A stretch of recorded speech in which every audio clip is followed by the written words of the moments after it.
Assalamualaikum warahmatullahi wabarakatuh. Perkenalkan, nama saya Rasman Amelia Fatika dengan NIM 2114030050.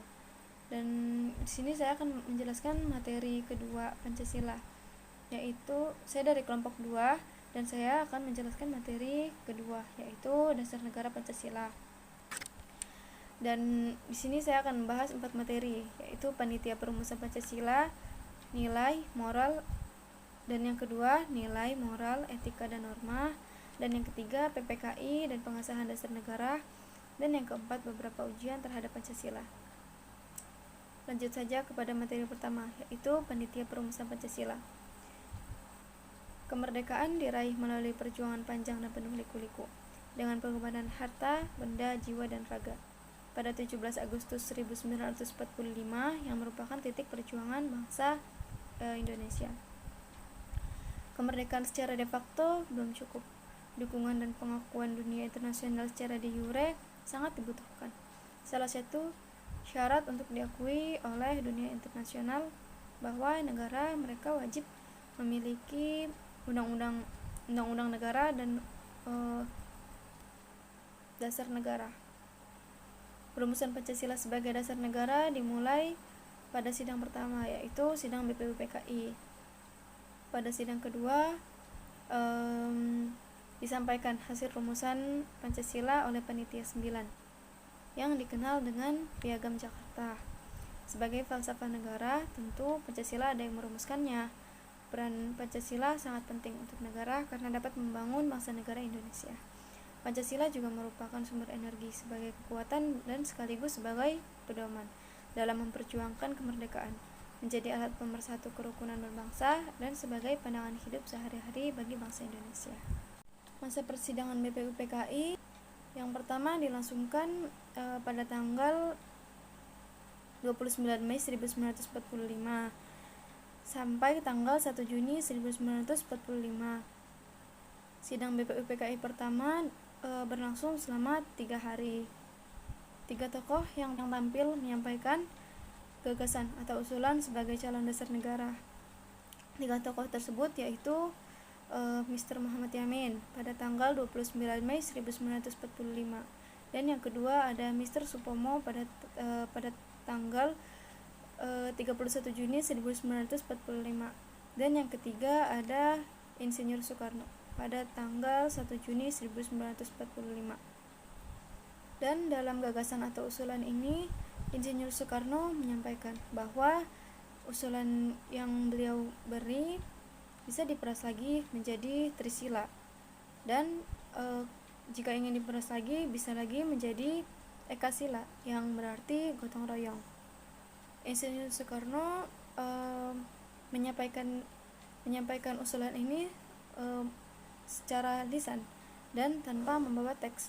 Maka dari itu usulan Insinyur Soekarno terlihat sangat menarik oleh masyarakat yang melihatnya, karena membangun kesan bahwa apa yang sudah disampaikan itu memang sudah disiapkan secara matang oleh Insinyur Soekarno.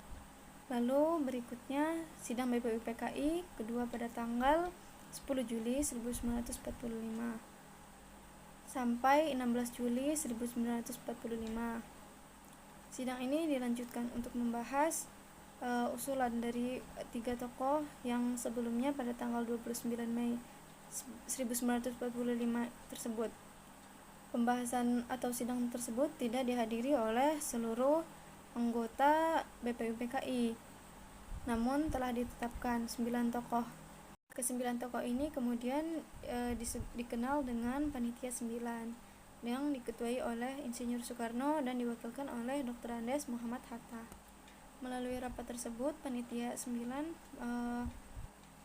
mencapai suatu hasil yang sangat bagus yang dikenal dengan Piagam Jakarta. Pada tanggal 7 Agustus 1945, BPUPKI dibubarkan oleh pemerintah Jepang karena dianggap telah menyelesaikan tugasnya dengan sangat baik. Lalu dibentuklah PPKI, Panitia Persiapan Kemerdekaan Indonesia, tanpa campur tangan negara Jepang. PPKI ini seluruhnya terdiri dari orang-orang Indonesia yang beranggotakan 21 orang termasuk ketua dan wakil, dan ditambah lagi 6 orang dan menjadi 27 anggota. Tugas PPKI ini adalah untuk memeriksa hasil-hasil kerja BPUPKI sebagai bahan persiapan kemerdekaan Indonesia nanti. Lalu pada tanggal 15 Agustus 1945, Jepang bertekuk lutut kepada sekutu tanpa syarat. Walaupun kekalahan Jepang ini sangat dirahasiakan, namun berkat kecerdasan para pemuda, terutama pemuda yang bekerja di kantor berita, mengetahui tentang kekalahan Jepang itu dan sampai ke telinga pemimpin Pergerakan Nasional Indonesia. Namun sementara itu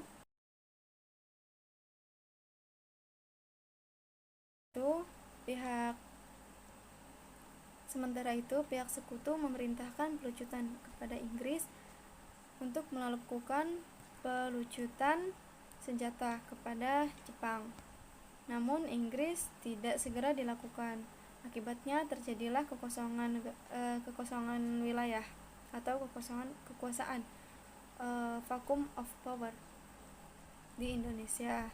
Kekalahan Jepang atas sekutu dan kekosongan kekuasaan dijadikan dasar alasan tokoh-tokoh pemuda Pergerakan Nasional Indonesia untuk mendesak Insinyur Soekarno dan Dr. Andes Muhammad Hatta untuk segera memproklamasikan kemerdekaan Indonesia.